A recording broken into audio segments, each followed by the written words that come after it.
Мен Оразалиев Шайырбек Нишанбаевич, Leylek районуна караштуу Кулунду айылдык кеңешинин төрагасы. Бүгүн 7 апрель 2022 жыл урматтуу президентибиз Жапаров Садыр Нуркожоевичке кайрылуу жасаганды туура көрүп, сизге кайрылып жатабыз, урматтуу президент. 2021 жылы Кулунду айылдык кеңеш тарабынан сизге кат менен кайрылганбыз. Кайрылган катыбыздын себеби биз Кулунду айыл аймагында ушул убакытка чейин таза суу жоктугунан биз сизге кат менен кайрылганбыз. Siz katты tuğra kabul alıp, tuğra çeşim kılıp 2021 planga aşırıp 153 milyon so'mga almalı doğru kuruluş firması utkan eken. 2021 yılı 3 milyon so'm akça bölgön, 3 milyon so'mga hazır işler jasalıptır. Birok içindekiyle 3 milyon so'mga jumuş atkarılıp hazırkı şurada toktop turadi. Көрүп атасыздар aka. Biz hazır 5 Бешкент Кулунду Бешкент айыл аймагыдан Кулунду айыл аймагына тартабыз. Аралыгы 19 километр. 400 труба менен барат таза суу Кулундуга. Биз быйыл 2022 жылы таза суу ичебиз деп аябай кубанып аттык эле элдер, сүйүнүп аттык эле.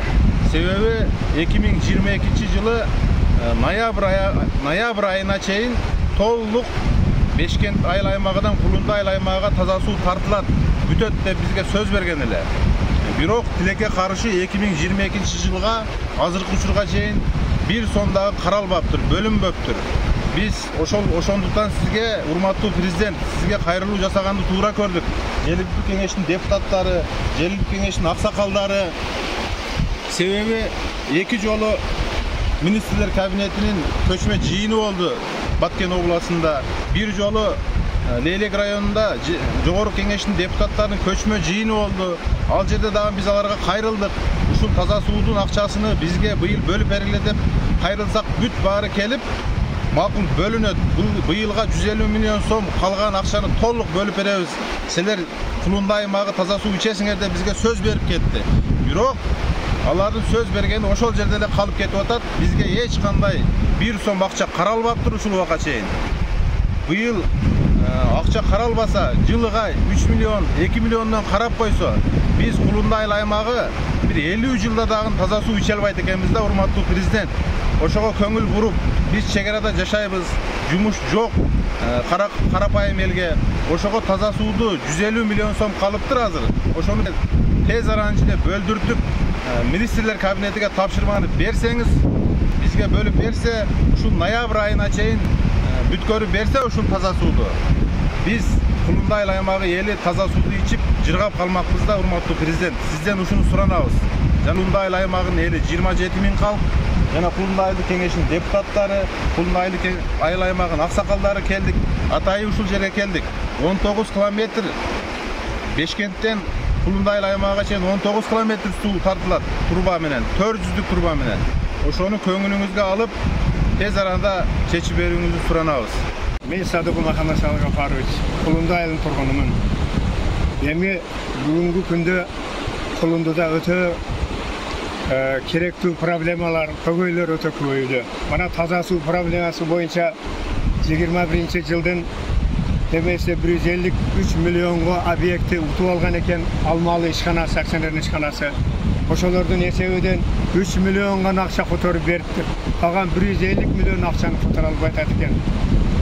Садыр Нуркожоевич, сиз элдин президентисиз, сиз өзүңүз мындай көзөмөлдөн, сиз жумшап аткан адамдар, элди аткаруу комитети, ошол жерде жүргөн министрлер аппараттары сизди алдап коюп атат, бул жерде алдап коюп атат. Себеби бизге беребиз деген акчаны бербей атат. Мана биздин элдик депутаттарыбыз, айылдык кеңештин депутаттары сизге кат аркылуу элдин үнүн жеткиребиз деп канча жолу кайрылуу кылган экен. Мана бүгүнкү күндө келип биз дагы сизге кайрылып атабыз. Садыр Нуркожоевич, siz yeldin deputatı, yeldin prezidentisiz. Siz yel menensiz.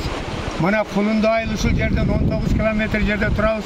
Suudun başında yelimiz kışı menen su içe albaydı. Buradaki kılınıp bütken obyektlerden içe turgan sularımızın vardığı işte jaraksız 100%.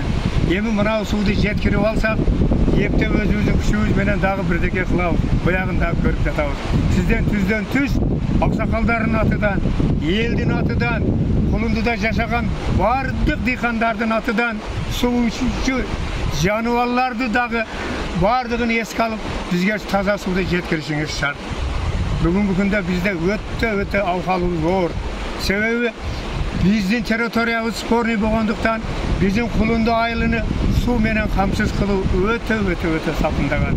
Өткөн президенттер келип алып бизге коонду кучактатып, тарбызды кучактатып коюп, бардыгы ура деп кете берген. Эми сиздин кылып аткан мээнетиңизди эл көрүп атат, дүйнө жүзү көрүп атат.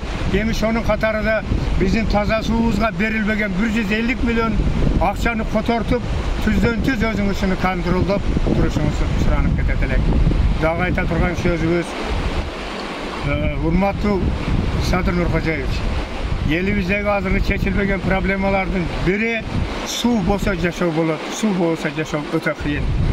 Ааламга жол айылдан башталат дейт. Мына Кулунду айылы Кыргызстандын эң башталышында турат.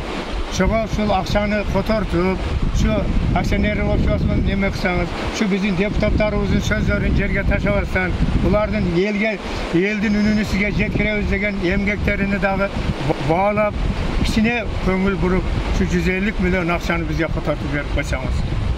Эл таза суу ичип бир жер капкасын. Ana Orozо күндө турабыз. Орозодо şu сөз сизге айтып атабыз, урматтуу президент. Бул ишти сиздин бирөө сөзүңүз менен, контролуңуз менен боло турган.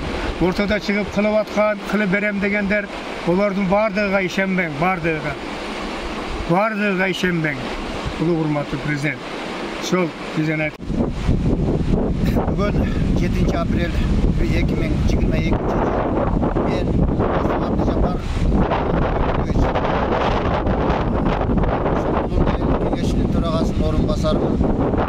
Жогоруда айтылып кеткен бардык суу боюнча айтылган сөздөрдүн бардыгы чыгылчырдык.